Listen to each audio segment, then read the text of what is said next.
तो दोस्तों मैं आ गया हूँ चापनेर। चापनेर गुजरात सल्तनत की तीसरी राजधानी है। जिस तरह से गुजरात सल्तनत में 3 राजधानियाँ रही, वैसे ही गुजरात सल्तनत में 3 प्रसिद्ध सुल्तान हैं जो बहुत ज़्यादा महान और पावरफुल माने जाते हैं। तो उनमें सबसे पहले हैं मुज़फ़्फ़र शाह, जिन्होंने गुजरात सल्तनत की शुरुआत की और गुजरात के पाटन को अपनी राजधानी बनाया। दूसरे पावरफुल सुल्तान हैं अहमद शाह, जिन्होंने गुजरात सल्तनत की राजधानी को बदला और अहमदाबाद शहर का निर्माण किया और उसी को अपनी राजधानी बनाया। अहमदाबाद गुजरात सल्तनत की दूसरी राजधानी बनकर उभरा। और तीसरी राजधानी महमूद बेगड़ा ने जब चापनेर को जीता तो यहाँ पर एक किले का निर्माण कराया और चापनेर को अपनी राजधानी बनाया। इसी के अलावा महमूद बेगड़ा ने जूनागढ़ को भी जीता और भी बहुत सारे राज्यों को जीता और गुजरात सल्तनत की जो सरहदें हैं उसका विस्तार महमूद बेगड़ा ने ही किया था। महमूद बेगड़ा को गुजरात सल्तनत का सबसे ज़्यादा प्रसिद्ध और पावरफुल सुल्तान माना जाता है। मुज़फ़्फ़र शाह के बाद में गुजरात सल्तनत में सबसे ज़्यादा पावरफुल जो सुल्तान रहे वो थे अहमद शाह, जिन्होंने अहमदाबाद शहर की स्थापना की। और एक चीज़ सबसे ज़्यादा इंटरेस्टिंग ये है दोस्तों कि अहमदाबाद जिस तरह से शहर बसा हुआ था, उसी तरह से जो तीसरे सबसे पावरफुल बादशाह हैं महमूद बेगड़ा, उन्होंने चापनेर को जब फतेह किया तो उसी तरह से इस शहर को आपने बनाया। लेकिन एक फ़र्क ये था कि ये पूरे किले नुमा है और जो अहमदाबाद है वो किले के अंदर नहीं, इसमें गेट्स बने हुए थे। तो ये जो मस्जिद देख रहे हैं आप, ये मस्जिद महमूद बेगड़ा ने बनाई थी, जो शाही लोगों के लिए थी, जो मंत्रिमंडल था उसके लिए थी। और इसके बाद किले के बाहर एक बड़ी सी खूबसूरत उन्होंने जामा मस्जिद का निर्माण कराया। ये उन्होंने बहुत सही किया। आप ये जो जामा मस्जिद है आप ये देख सकते हैं कि बहुत अजीम, और अगर हिंदुस्तान की अजीम मस्जिदों की बात की जाए, जैसे कि ताजुल मसाजिद हुई हो या फिर दिल्ली की जामा मस्जिद हो, इसी तरह से जो बुरहानपुर की जामा मस्जिद हो, जो हिंदुस्तान की बड़ी मस्जिदें हैं, जो बहुत ज़्यादा फेमस मस्जिदें, जैसे कि हैदराबाद की मक्का मस्जिद। लेकिन ये मस्जिद इतनी ज़्यादा फेमस इसलिए नहीं क्योंकि यहाँ पर मुस्लिम नहीं रहते हैं चापनेर में, और एक कुछ थोड़े बहुत रहते भी थे। तो 2002 के दंगों के अंदर जब मुस्लिम्स को टारगेट किया जा रहा था तो चापनेर के अंदर भी टारगेट किया जाने वाला था, तो यहाँ के मुस्लिम्स चले गए। तो चापनेर शहर में अभी आपको कोई भी मुसलमान नहीं मिलेगा। और ये जो मस्जिद है दोस्तों, ये गुजराती स्टाइल के अंदर बनी हुई है, ये भारतीय शैली में बनी हुई है।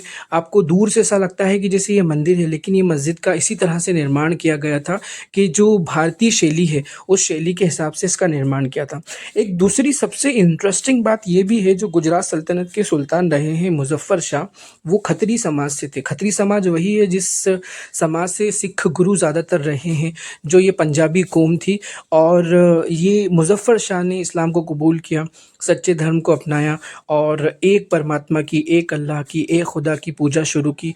और दूसरी एक सबसे बड़ी बात यह है कि गुजरात सल्तनत के जितने भी सुल्तान रहे हैं वो सूफियाओं के बहुत चाहने वाले थे।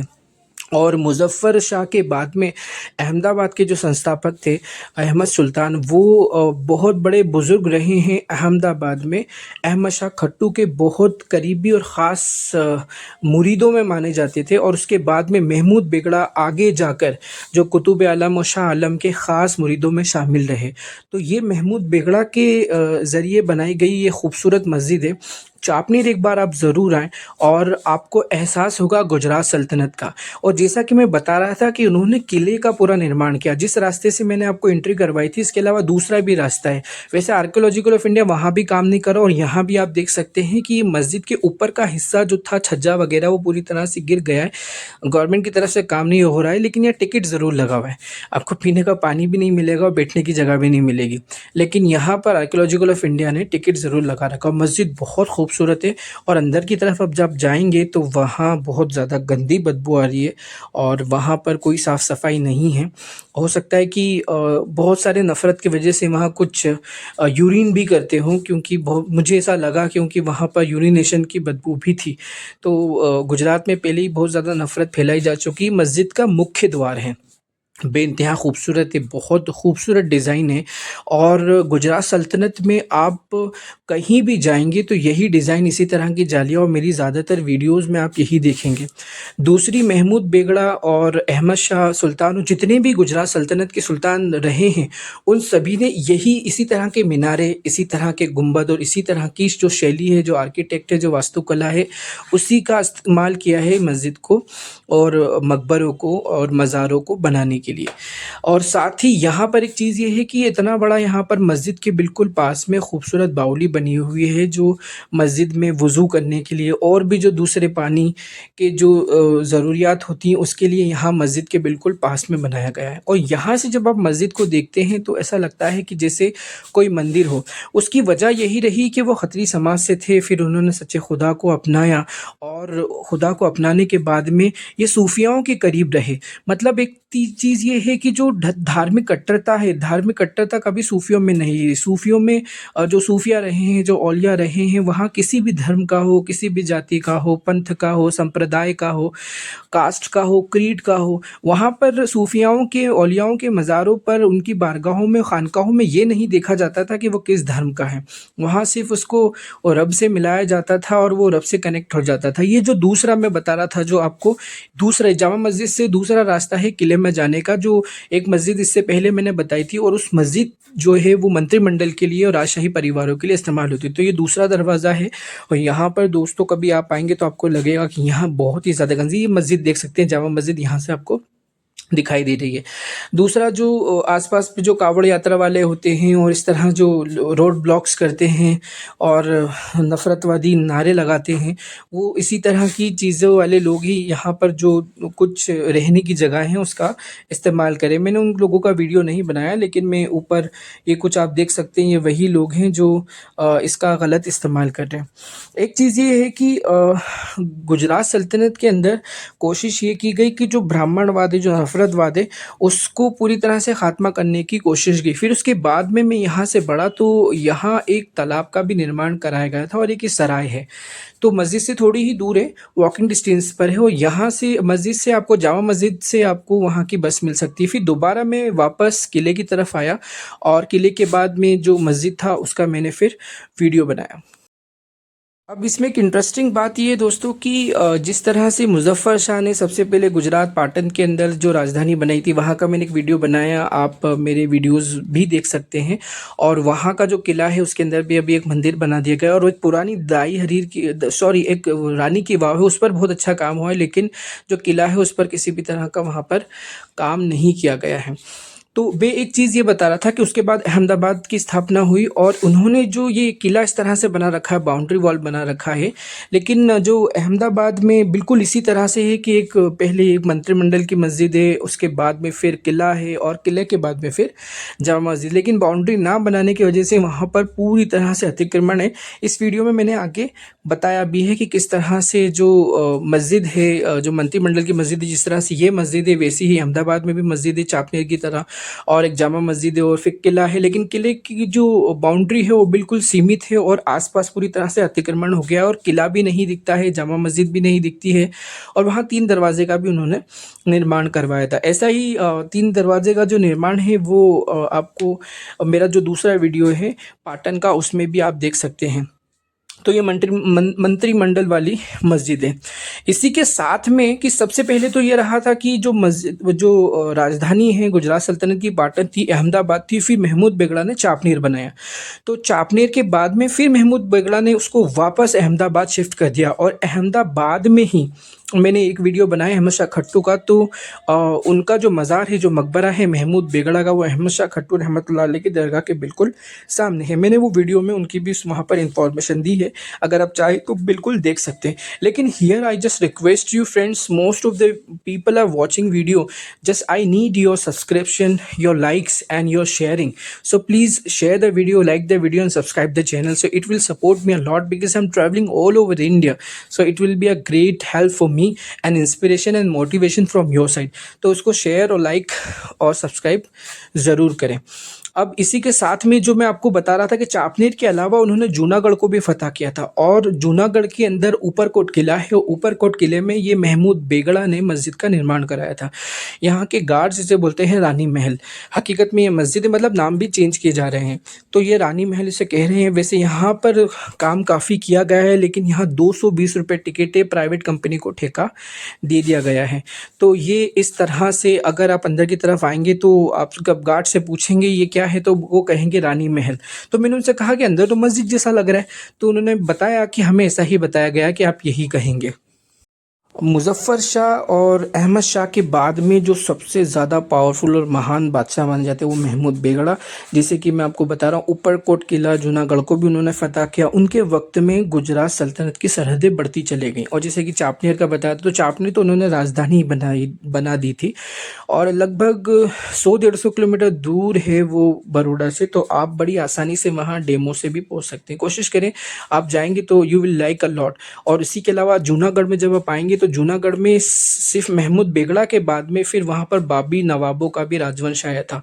ये बहुत पुराना किला है जूनागढ़, और जूनागढ़ इसी किले की वजह से नाम है। जूना मतलब पुराना और गढ़ मतलब किला, तो इस किले की वजह से ही इस शहर का नाम जूनागढ़ पड़ा था। तो बाबी नवाबों की मैंने एक वीडियो बनाई है और इस जूनागढ़ का भी पूरा वीडियो बनाया है। इसमें आपको बहुत अच्छे से मिलेगा कि बाबी नवाबों ने किस तरह से अपना तालाब का निर्माण किया था। बहुत अच्छी सी टेक्नोलॉजी है कि पूरे जूनागढ़ में पानी आता था यहाँ से। और वो बाबी नवाब के अलावा मैंने एक और वीडियो बनाया है, वो है परवीन बॉबी का। परवीन बॉबी जो बाबी नवाब थे जो जूनागढ़ के, और ये बहुत बड़ी कंट्रोवर्सी हुई थी कि जूनागढ़ पाकिस्तान का हिस्सा बनने वाला था और उसके बाद में फिर यहाँ पर इंडियन आर्मी चली गई और फिर वहाँ के नवाब को जाना हुआ। बहुत सारी कंट्रोवर्सीज हुई, बहुत सारी चीज़ें रही और फिर जूनागढ़ हिंदुस्तान का ही हिस्सा बना। तो ये किले का भी बहुत लंबा इतिहास है और मैंने उसका वीडियो बनाया है, तो एक बार उस वीडियो को भी आप ज़रूर चेक करें। अब यहाँ आ गए हम अहमदाबाद, और ये है अहमदाबाद का किला। ये अहमदाबाद का जो अहमद शाह ने किला बनाया था, लेकिन इसमें एक सबसे बड़ी चीज़ है कि यहाँ भी एक मंदिर बना दिया गया है और इसके आसपास इतना ज़्यादा अतिक्रमण है। अंदर एक बुज़ुर्ग की दरगाह है, क्योंकि जो अहमदाबाद है वो वलियों का शहर है। और ये जो मैं मस्जिद बता रहा था, ये बिल्कुल वही मस्जिद है जिस तरह से चापनेर में फर्स्ट मस्जिद थी मंत्रिमंडल के लिए, तो उसी तरह से सबसे पहले जो अहमदाबाद शहर की बुनियाद रखी थी अहमद शाह ने, तो एक मंत्रिमंडल की मस्जिद बनाई थी। इसे अहमद शाह की मस्जिद के नाम से भी जाना जाता है। फिर आता है किला और उसके बाद में आती है जामा मस्जिद।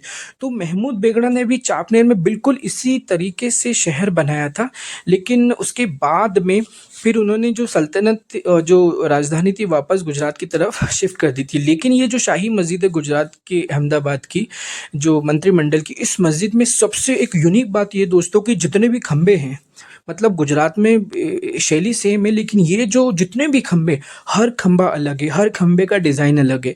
तो कभी जब आप अहमदाबाद आएंगे तो अहमद शाह की इस मस्जिद को देखने आएंगे तो आपको हर खंबा अलग दिखेगा। और दूसरी चीज़, यहाँ पर ये जो आप देख रहे हैं ये महिलाओं के लिए अलग से नमाज का स्थान बनाया गया। जैसे कि जब हम ताजुल मसाजिद देखते हैं तो ताजुल मसाजिद में औरतों की नमाज़ पढ़ने का एक अलग मस्जिद के अंदर ही हिस्सा है, लेकिन यह मस्जिद के ऊपर बनाया गया है। और नीचे यहाँ से औरतें हैं, जो महिलाएं हैं, वो मस्जिद के इमाम और जो क्या तकरीर हो रही है वो सभी इंफॉर्मेशन यहाँ से देख सकती थी। तो ये ऊपर की तरफ बनाया है और नीचे फिर जो जितना हिस्सा है वो नीचे की तरफ भी जो पुरुष हैं, जो मर्द हजरात हैं, वो लोग भी नीचे की तरफ नमाज़ पढ़ सकते हैं। तो इस तरह से इस मस्जिद का आर्किटेक्ट था। फिर इसके बाद में, और अभी फ़िलहाल आर्कियोलॉजिकल ऑफ इंडिया ने यहाँ तो टिकट नहीं लगाया है, और उसकी वजह ये है कि ये जो मस्जिद है ये मस्जिद कमेटी के हाथ में है। यहाँ पर 5 वक्त की नमाज़ होती है, जुम्मे की नमाज़ होती है, लेकिन जो बाहर का हिस्सा है वो आर्कियोलॉजिकल इंडिया के हाथ में है।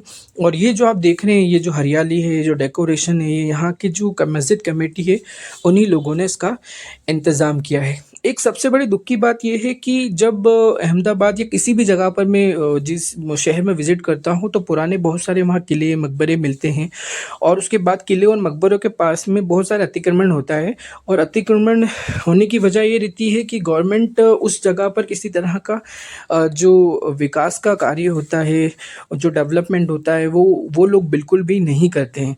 तो वो भेदभाव हर जगह होता है। यहाँ तक कि मैं जब सूफियाओं की दरगाह पे, या एक मेरा वीडियो है आप देखेंगे हाजी अली का, या जितने भी और भी बुजुर्गान दीन सूफिया हैं, औलिया हैं, और हाजी अली तो मुंबई जब बसा नहीं था तभी वहाँ पर थे, और उन्हीं के आशीर्वाद से एक मुंबई इतना बड़ा शहर बना और सक्सेसफुल रहा, कामयाब रहा, सफल रहा। तो वहाँ भी एक तरह का ये जो भेदभाव ज़रूर रहा। ये सामने की तरफ देख सकते हैं, जो मैंने आपको वीडियो बनाया था कि ऊपर की तरफ महिलाएं नमाज़ पढ़ती और नीचे की तरफ ये पुरुषों के लिए। तो ये सबसे यूनिक जो डिज़ाइन है सिर्फ गुजरात सल्तनत का ही है। दूसरी जो हम मस्जिदें देखेंगे तो उनके अंदर एक पार्टीशन है अलग से कि वहाँ महिलाएं रहेंगी, लेकिन यहाँ पार्टीशन ऊपर की तरफ दिया हुआ है। और इस मस्जिद की जो मैंने खासियत बताई थी कि आपको जो खंबे हैं ना, वो खंबे सभी के अलग अलग हैं। और गुजरात सल्तनत की जो जितनी भी मस्जिदें मिलेंगी मिलेंगी, जितने भी मकबरे मिलेंगे, मज़ार मिलेंगे, वो भारतीय गुजराती शैली में ही रहेंगे। उसकी वजह एक ये रही है कि वो खत्री समाज से थे और जितने भी जो सुल्तान रहे हैं, जो सूफियाओं से करीब रहे हैं, वो कहीं न कहीं एक सेक्युलर माइंडेड रहे हैं, क्योंकि सूफियाओं का हमेशा लचीला स्वभाव रहा है। वो कभी किसी पे प्रेशर नहीं देते थे कि, और इसी की वजह से एक खत्री समाज से ही सिख समुदाय ताल्लुक़ रखता है। जो सिख गुरु हैं ज़्यादातर वो खत्री समाज से ही थे। तो उन पे जब प्रेशर दिया गया, तो प्रेशर जब आप किसी को मारेंगे, पीटेंगे, डराएँगे और कुछ मानने को कहेंगे तो वो नहीं मानेगा। लेकिन अगर आप उसकी मदद करेंगे, उसे अगर भूखा है खिलाएँगे या कुछ भी उसकी ज़रूरत पूरी करेंगे, तो आपको उससे कोई मनवाने की ज़रूरत नहीं कि मेरी बात मानो, मैं जो सोचता हूँ वो सोचो। वो वही सोचेगा जो आप सोच रहे हो। तो उसी तरह से जो सिख समुदाय है उन पे प्रेशर दिया गया। हकीकत में वो सूफियाओं के साथ थे, जो बाबा फरीद गंज शकर रहमतुल्लाह अलैह के साथ में काफ़ी वक्त तक गुरु नानक रहे। तो 3 चीज़ें तो उन्होंने सीख ली थी कि रब एक है और लोगों को खाना खिलाएँ और मुसाफिरों के ठहरने का इंतज़ाम करें। और आज भी सिख समुदाय इस पर अमल करता है। लगभग वो कलमा पढ़ चुके थे, वो एक खुदा को मानने लगे थे। थोड़ी और बातें थी पर उनको ज़बरदस्ती की गई, क्योंकि ऑलरेडी जो सिख समुदाय था, जो वो पंजाबी खत्री समुदाय था, वो बहुत ज़्यादा त्रस्त हो गया था ब्राह्मणवाद से। और ब्राह्मणों ने जो जिस तरह से जाति व्यवस्था कर रखी थी कि वो तो ऐश करते थे, क्षत्रिय उनके लिए लड़ें, वैश्य उनके लिए कमाएँ, शूद्र उनकी सेवा करें। तो इस तरह से उन्होंने पूरा ब्राह्मणों ने हिंदुस्तान को कब्जे में कर लिया था। ब्राह्मणों को हटाने के लिए महात्मा बुद्ध भी आए, महावीर जैन भी आए, लेकिन उसके बाद में कुछ नहीं हो सका। ब्राह्मण इतने ज़्यादा चालाक समझदार थे कि उन्होंने उनको भी बर्बाद कर दिया। अब देखिए कि यहाँ कोर्ट है, कोर्ट के आसपास कोई अतिक्रमण नहीं है, लेकिन आप जब देखेंगे कि यहीं से कुछ ही दूरी पर अहमद शाह का किला है, वो अहमद शाह के किले के यहाँ पर आपको इस तरह से अतिक्रमण दिख जाएगा। वहाँ पुलिस वालों ने कुछ ना काम करते हैं और ना किसी तरह का अतिक्रमण हटाते हैं। मैं रेडी वालों के खिलाफ नहीं हूँ, रेडी वालों के लिए एक अलग इंतज़ाम होना चाहिए। वो किले की जगह है तो किले की जगह को किले की जगह के हिसाब से ही रखना चाहिए। तो यहाँ पर आप देख सकते हैं कि ये है अहमदाबाद के जो सुल्तान हैं उनका किला है और वो किले के आसपास किस तरह से पूरा अतिक्रमण है। अब दूसरी एक जो मैं चीज़ बता रहा था कि वो जो सिख समुदाय वाली, ये भी खत्री लोग ही थे, जो मुज़फ़्फ़र शाह हैं, अहमद शाह हैं, जिन्होंने अहमदाबाद बनाया, महमूद बेगड़ा है जिन्होंने चापनेर को फ़तेह किया। ये खत्री समाज से ही थे, हिंदुस्तानी ही लोग थे, ब्राह्मणवाद से त्रस्त थे। इन्होंने सच्चे खुदा को, जो जातिवाद का मज़हब तो इस्लाम था नहीं।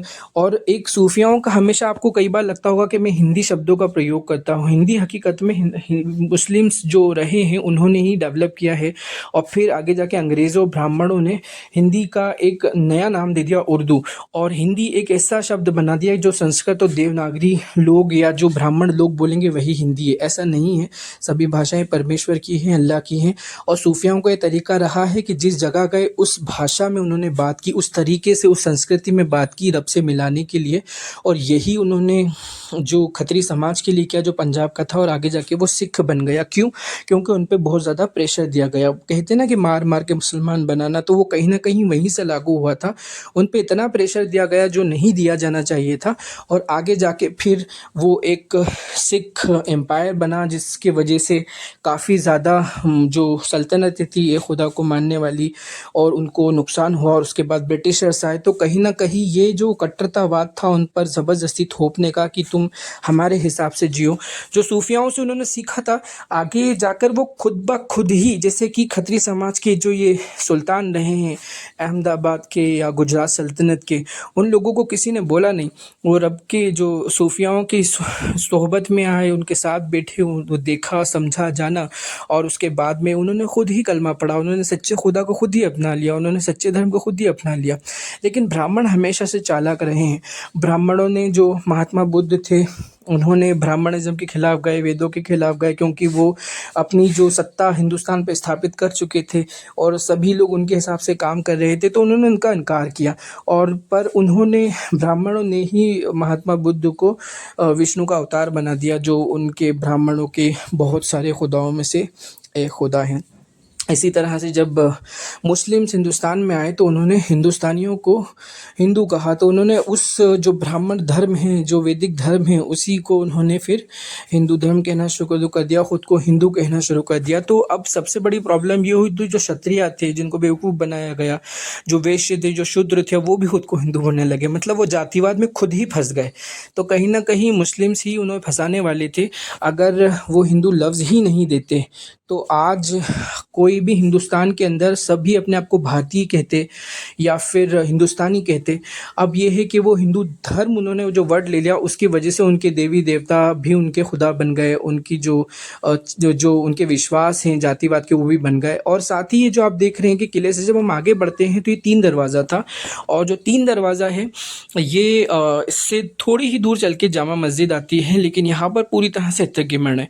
महमूद बेगड़ा ने ये बहुत अच्छा किया था चापनेर में कि पूरे आसपास की तरफ है ना किले के उन्होंने बाउंड्री बना दी थी। लेकिन दूसरी भी एक चीज़ ये रही कि बाउंड्री बनाने के बाद भी वहाँ पर बहुत सारे मतलब लोग बसे हुए हैं और बीच में वहाँ सकड़ापन है। ये आप सोच भी नहीं सकते कि एक आलीशान मस्जिद होगी अंदर, जो पूरे हिंदुस्तान में बड़ी मस्जिदें जो हैं, आलीशान मस्जिदें जो हैं, उन मस्जिदों में एक शामिल है। यहाँ से एक बच्चा गुजर रहा था तो उसकी वो मम्मी से पूछा था कि ये क्या है, तो उसे ये भी नहीं मालूम। मतलब गुजराती बच्चा है, वहीं का रहने वाले हैं, लेकिन जब हम अंदर की तरफ आते हैं तो इतनी आलीशान है, इतनी बड़ी मस्जिद है कि आप हैरान हो जाएंगे।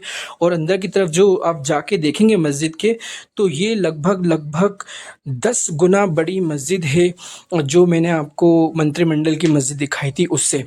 और यहाँ पर जब हम आते हैं तो यहाँ भी 5 वक्त की नमाज़ हो रही है। 5 वक्त की नमाज़ होने के बाद में ये आर्कियोलॉजिकल ऑफ इंडिया के हाथ में नहीं है।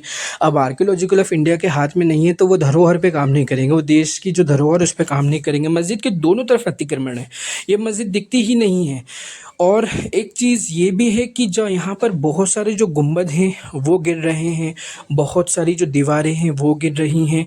और इस मस्जिद में भी एक खासियत वही है जो मैंने आपको बताया था, जो मंत्रिमंडल की मस्जिद थी, मंत्रिमंडल की मस्जिद की तरह। हाँ, यहाँ पर ये एक बात अलग है कि यहाँ के हर खंबे अलग नहीं हैं, लेकिन जो मंत्रिमंडल की मस्जिद है उसके जितने भी खंबे हैं वो सारे की डिज़ाइन अलग है। अब ये मस्जिद बड़ी होने के साथ साथ इसका डिज़ाइन भी बिल्कुल वैसा ही, जो महिलाओं की नमाज़ पढ़ने का जो इंतज़ाम है वो यहाँ पर उसी तरह से ऊपर की तरफ है। जब हम राइट साइड में देखते हैं तो राइट साइड में 2 भागों में मस्जिद बैठी, ऊपर की तरफ महिलाएं और नीचे की तरफ पुरुष।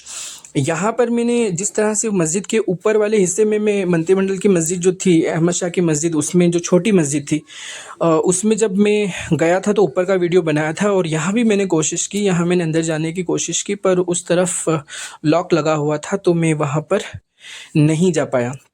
अब यहीं से एक चीज़ ये कि ये सामने की तरफ आप जो देख रहे हैं बिल्कुल ये वही हिस्सा है जहाँ पर ऊपर महिलाएं नमाज़ पढ़ सकती हैं, नीचे की तरफ। अच्छा, महिलाओं की नमाज़ पढ़ने की ऊपर जगह ज़रूर है, लेकिन जो रास्ता है वो पुरुषों की तरफ से नहीं है, वो बिल्कुल अलग रास्ता है। और एक और इंटरेस्टिंग बात ये कि जो रास्ता इस मस्जिद में आने का है वहाँ पर एक दुकान बनी हुई है और वहाँ से आप इंटर नहीं हो सकते, मतलब वहाँ भी अतिक्रमण है। तो एक तरह से ये सिर्फ एक साइन की तरह रह गया, एक चिन्ह की तरह रह गया कि महिलाओं की मस्जिद है। हकीकत में यहाँ पर महिलाएं नमाज नहीं पढ़ती हैं, ना उनके आने का इंतज़ाम है, क्योंकि वहाँ दुकान ही बना दी गई है। और फिर एक रास्ता और है तो वहाँ पर जो स्थानीय लोग हैं उन लोगों का कब्जा है। अब दूसरी एक बड़ी बात कि चापनेर जो है, चापनेर को राजधानी बनाया था महमूद बेगड़ा ने, पर उनका वहाँ पर मज़ार नहीं है। अब ये जो आप देख रहे हैं ये यहाँ से महिलाओं के जाने का रास्ता है, और ये जो स्थानीय लोग हैं उन लोगों के कब्जे हैं। वो जो आप सामने की तरफ देख रहे हैं वहाँ से महिलाएं ऊपर चढ़ सकती थी और सामने से एंटर होने का रास्ता था। पर एक चीज़ ये है कि वहाँ पर अब काफ़ी दुकानें बन चुकी हैं, पूरी तरह से कब्जा हो चुका है। और ये जो है ये है अहमद शाह बादशाह का मकबरा। बिल्कुल मस्जिद से आप जब सामने की तरफ आएंगे, बिल्कुल सामने की तरफ, क्योंकि राइट और लेफ़्ट साइड में 2 रास्ते हैं, और जो मेन एंट्रेंस है जहाँ पर से इमाम साहब खड़े होते हैं, इमाम साहब से रास्ते की जो मेन रोड है वहाँ से जब आएंगे तो आप ये देखेंगे किस तरह से ये इतना अजीम बादशाह जिसने पूरे अहमदाबाद पर हुकूमत की, उनके यहाँ पर किस तरह का कब्जा आप सोच भी नहीं सकते। यहाँ पर तो आने का कोई रास्ता ही नहीं है। यहाँ पर आने का एक ही रास्ता, या मस्जिद की तरफ से आएँ या सामने की तरफ एक मार्केट की गली है, तो ये अहमद शाह बादशाह का है। और उसके सामने की तरफ थोड़ी दूर जाएंगे आप तो वहाँ पर आपको मिलेगा उनकी पत्नी का मकबरा। और वहाँ तो और बुरे हाल हैं, लोगों ने वहाँ पलंग बिछा रखे हैं और वहाँ पर सो रहे हैं। तो इतनी ज़्यादा बुरे हाल हैं। और यहाँ पर एक चीज़ ये है कि यहाँ के जो स्थानीय लोग हैं वो बिल्कुल भी यहाँ पर वीडियो नहीं बनाने देते। ज़्यादातर जहाँ भी लोग कब्जे करके बैठे हैं अतिक्रमण करके बैठे हैं, वो बिल्कुल भी वीडियो नहीं बनाने देते। उसकी वजह ये है कि और कहीं न कहीं मैं हर बार सरकार को या आर्कियोलॉजिकल ऑफ इंडिया को दोष देता हूँ। कहीं न कहीं बहुत सारे जो मतलबी लोग हैं, मफ़ाद परस्त लोग हैं जो सिर्फ़ अपना ही सोच रहे हैं, वो कभी नहीं चाहते और दूसरा खुद शिक्षित नहीं हो रहे, तालीम नहीं हासिल कर रहे हैं और शिक्षा नहीं है, तो वो उस एरिया पर वहाँ पर बहुत सारे अंडे के ठेले लगे हुए हैं, वहाँ जो भजिए तले जा रहे हैं, तो इस तरह की चीज़ें और वो पूरी तरह से रोड ब्लॉक कर दिया है। और यहाँ पर जब आएँ तो वो बिल्कुल भी किसी तरह से मैंने ये वीडियो बनाया और उनको ना मालूम हो इस वजह से। और ये जो पूरा एरिया है, ये अहमद शाह बादशाह के जो मकबरा है उसके आइट साइड का एरिया है। वहाँ भी बहुत सारे और भी कब्रें हैं और अहमद शाह क्योंकि और जो महमूद बेगड़ा हैं, जितने भी सुल्तान रहे हैं, वो कहीं न कहीं बुज़ुर्गों के चाहने वाले रहे हैं। वो क्योंकि अहमदाबाद वलियों का शहर है, वो कुतुब आलम हो, अहमद शाह खट्टू हो या और भी जो बड़े बुज़ुर्ग हैं, तो कहीं न कहीं अहमद शाह भी एक बहुत नेक बादशाहों में, सुल्तानों में गिने जाते थे, तो यहाँ भी उनके मज़ार पर चादर चढ़ती। लेकिन ये देखकर बड़ा दुःख हुआ कि इस तरह से ये जो आप देख रहे हैं कि अतिक्रमण है। और अगर यहाँ पर कोई छतरी होती या कोई चीज़ होती, अब ये जो मैं आपको बता रहा था कि सामने की तरफ मैं जब पहुँचा तो ये बेड लगे हुए हैं इस तरह से। और ये जो है ये जो गुजरात सल्तनत की जितनी भी रानियाँ रहीं, ये उन लोगों का मकबरा है। अंदर की तरफ जो है वो अहमद शाह की पत्नी भी हैं और जितनी भी महिलाएँ रही हैं, उन महिलाओं के टाइम का ये रहा है। इसी तरह से दिल्ली निज़ामुद्दीन में भी जाएँ तो बिल्कुल इसी तरह के कब्जे आपको हर तरफ मिलेंगे कि पूरा मार्केट बन गया है। Friends, it's time to take the responsibility. हम मुसलमानों को ही चाहिए जो एक सच्चे खुदा को मानते हैं और हमारे देश से अगर हम प्यार करते हैं तो हमारी बहुत सारी ज़िम्मेदारी कि हमें शिक्षा भी हासिल करना है। हमारे जो पुराने सुल्तान रहे हैं, जो बादशाह रहे हैं और उन लोगों के जो मकबरे, उनके साथ जो भेदभाव, मज़ार हैं, सूफिया हैं, औलिया हैं, उनके लिए भी काम करना है। तो बहुत सारी रिस्पॉन्सिबिलिटीज़ हम ही को लेना होगी, क्योंकि देश के अंदर तो ब्राह्मणों ने सभी का दिमाग ख़राब कर दिया है कि जो पहले जो महात्मा बुद्ध के बाद और महावीर जैन के बाद में दिमाग ख़राब कर दिया था, उसमें कहीं न कहीं ज़िम्मेदार हम ही हैं कि हम हिंदुस्तानी जो लोग हैं, जो हम भारतीय मुस्लिम हैं, उन्होंने भारतीय लोगों को, जो हिंदुस्तानी लोगों को इस कुएँ से नहीं बचाया। तो अब हमें कोशिश करना है कि ये जातिवाद, जो ब्राह्मणवाद है, इससे बचाने के लिए एक ही रास्ता है जो कुरान कहता है, इक़रा बिस्मि रब्बिकल लज़ी खलक़, पढ़ो अपने रब के नाम से। तो we need to get education और इस रास्ते के थ्रू हम हमारे देश को ब्राह्मणवाद से बचा सकते हैं, जातिवाद से बचा सकते हैं, अत्याचार से बचा सकते हैं। कई लोगों ने इस अत्याचार से बचने के लिए कलमा तौहीद पढ़ा और ज़्यादातर वो शूद्र ही लोग थे, लेकिन अब उन शूद्रों को कलमा पढ़ने की बुनियाद पर परेशान किया जा रहा है। पहले उन्हें पढ़ने नहीं दिया गया था क्यों, और उनके कानों में सीसा घोल डाल दिया जाता था। और आज मुस्लिम होने की वजह से भी उनको प्रोपेगेंडा के थ्रू तालीम हासिल नहीं करने दी जा रही। तो हमारे रिलीजियस लीडर हों या फिर पॉलिटिकल लीडर्स हों या फिर गवर्नमेंट हो, अब उन पर डिपेंडेंट ना हो। हम कोशिश करें कि we need to get educated, we need to try to give education in a colony और फ्रेंड्स और relatives, so that is much more important. So friends, is always I just request you that please like and share and subscribe my channel. I need your support. I'm traveling all over India. I have completed my journey from Gujarat and Maharashtra. Most of the part of Gujarat and Maharashtra I have covered. Now I'm going to enter in Telangana. तो एक चीज़ ये है कि ये सब करने में मैं कहीं ना कहीं आपको हिस्ट्री बताने के साथ साथ जो भेदभाव है वो बता रहा हूँ, औलियाओं की हिस्ट्री बता रहा हूँ। तो दोस्तों, ये सफ़र जारी रहेगा। हिंदुस्तान में जितनी भी सल्तनतें हुई हैं, वो दिल्ली सल्तनत हो, गुजरात सल्तनत हो, बंगाल सल्तनत हो, बहमनी सल्तनत हो, मदुराई सल्तनत हो, अहमदनगर सल्तनत हो, बीजापुर सल्तनत हो, गोलकोंडा सल्तनत हो, जितनी भी सल्तनतें रही हैं, बेरर सल्तनत हो, I am going to make videos of it और उनसे हम थोड़ा मोटिवेशन, इंस्पिरेशन लेंगे और हम क्या कर सकते हैं, ये सभी चीज़ें I am going to tell you. और उस वक्त में उन लोगों से क्या गलती हुई और हमें क्या नहीं करना चाहिए और क्या करना चाहिए। So we are going to discuss on that with the history. तो इसी के साथ में अगर आप यूपीएससी एमपीपीएससी की तैयारी कर रहे हैं तो कहीं ना कहीं ये वीडियोस भी उन बच्चों को ज़रूर शेयर करें, उनको बहुत ज़्यादा ये फ़ायदेमंद साबित होंगे। एक तो नॉलेज तो मिलेगा और मोटिवेशन भी आएगा कि they need to be part of our Indian government services, तो उसके अंदर जितना भी है जो MPPSC होता है या स्टेट गवर्नमेंट जो पब्लिक सर्विस कमीशन होता है, उन सब के अंदर उनको बहुत ज़्यादा फ़ायदा मिलेगा। तो I need your support that share that video to this kind of students as well, क्योंकि ये वीडियोस स्टूडेंट्स को बहुत ज़्यादा मोटिवेट करेंगे अपने लिए खुद कुछ करने के लिए, अपनी कौम के लिए खुद कुछ करने के लिए। तो it is going to support them as well and you will get also reward. तो एक तरह का ये सवाब जारिया है। So I would just request you, please like the video, share the video and subscribe the channel, and please tell others as well, recommend others for this. So thank you for watching and thank you for your kind support. Assalamu alaikum wa rahmatullah. Allah Hafiz.